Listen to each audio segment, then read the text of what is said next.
Hi, this is Kieran Toner, Smart Player expert and co-founder of Building Champions. Our Smart Player pillar uses the Viper Coach Immersive Game Intelligence System through our partnership with Future Performance Technology to develop knowledge around the basic principles of the game for both coaches and players. So again, we're using our Viper Coach Immersive Tactics board just to outline some principles of out of possession. And we talked previously about the 1-2-3 player rule system for building a framework of understanding of roles and responsibilities. We looked at in possession. We're now going to look at out of possession aspects. So we're working with the blue team. The blue team's out of possession because we've got the reds in possession with the left full back in a 4-4-2 formation. Blue team are playing a 4-3-3. Again, it doesn't really matter what system. It's all around the concepts and principles that you're thinking about. So if we look at just to recap, we knew that in the red team, they're in possession. The number one was the player on the ball. The number twos are the players that are around the ball that can possibly receive a short pass, and then the number threes are the ones that are on the periphery, in deep positions or in high positions, depending on their position on the pitch in relation to the ball. So if we're looking at the blue team. Again, how do we assign the numbers 1, 2, and 3 to each player, and how can we build that into a simple formula for them to understand their roles and responsibilities? So if we look at the number 1 will always be the closest player to the ball. So here we've got the wide forward, the right forward in a 4-3-3, the number 7. Obviously, his roles and responsibilities will generally be around the left fullback, the left midfielder in the opposition team in a 4-4-2. And in this situation, because the left fullback in the red team has the ball, he will be the closest player to the ball. So he's the number 1. Then we look at the players that are in support of that. And they would be our number 2s. And we'll talk about their roles and responsibilities. And then, again, our number 3s will be the ones that are on the periphery.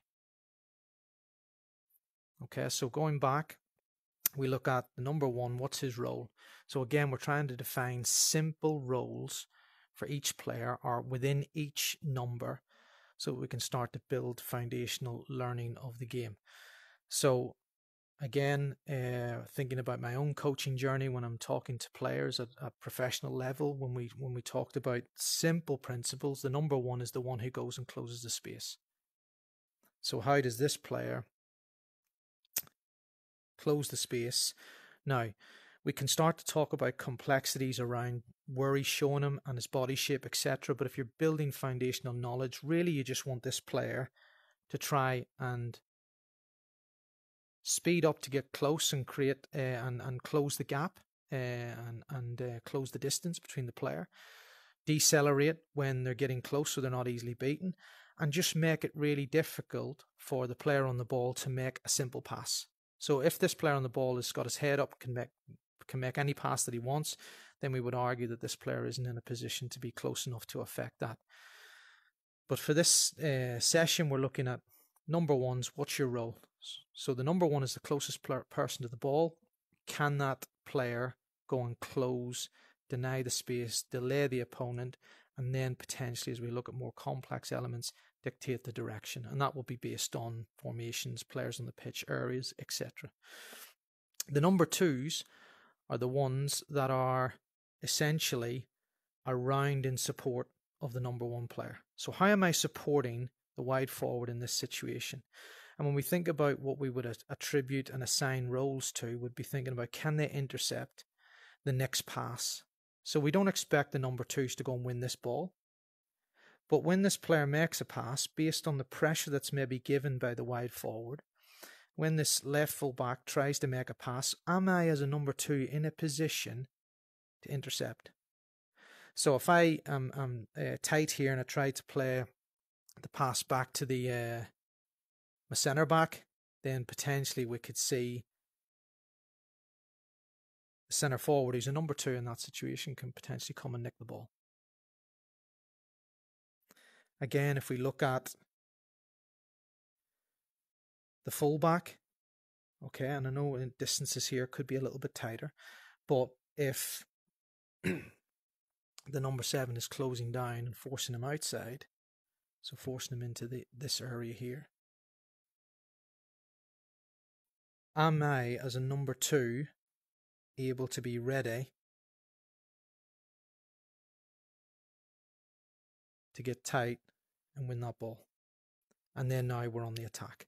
So then now we've transitioned from out of possession to in possession. So pretty simple.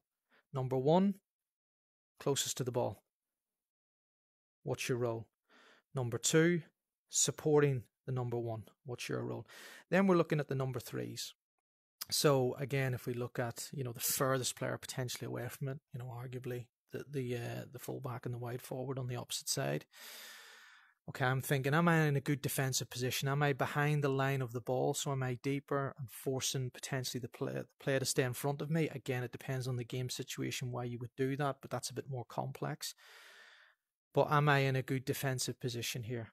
And then am I also, if we win it, am I in enough of an area in space to be able to capitalize on that? So very psychological, these roles, especially if you're away from the ball. So, if you're going to be all the way over here, you need to be thinking about, okay, I need to be switched on to my defensive duties, but also what happens if we win the ball. In deeper areas, so if we just unhighlight the number 2s, in deeper areas, we're looking at cover mark positions. So press, support, number 2s, cover mark in deep areas. So am I in a position here where, okay, I'm on the right shoulder of the player, so I'm covering the ball down the line, which is fine. Again, it depends on what we're doing here with this number 1. So the roles are very much linked together and very important. But you can build those relationships as you build your foundational knowledge. Am I in a good defensive position for if the ball's played forward? Am I covering space or am I marking the player? When we go back to our left forward in this situation, transition position. Am I in a good transition position for if the pass is played in and given away because we put pressure? We've put pressure. Now, have I got space to play passes into areas to really penetrate and counter?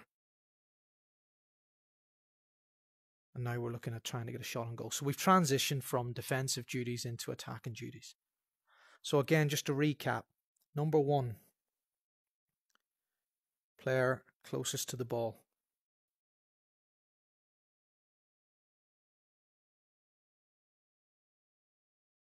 Number 2s,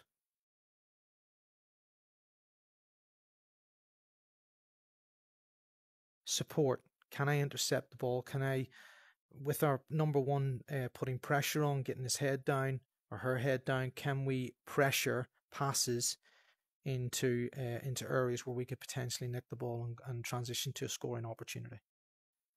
And then the number 3s in sort of these defensive areas, cover mark positions. Am I marking? Am I covering space? Do I know who my players are that I need to be looking after? And also in forward positions, as a number 3, if we win the ball, am I in a good transition position to potentially score goals or create opportunities to score? So again, just looking at how we can build from a 3 numbered system, 1, 2, or 3, how we can designate roles and responsibilities for every player on the pitch. So again, if we froze the play in any game situation,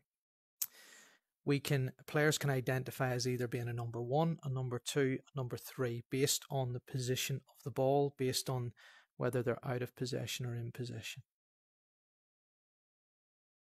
And then just to finish off, as the ball moves, then player roles change, player numbers change. So the ball goes from the left back to the left centre back. The centre forward now becomes the number 1. Our number 1 previous now becomes a number 2, so his role slightly changes.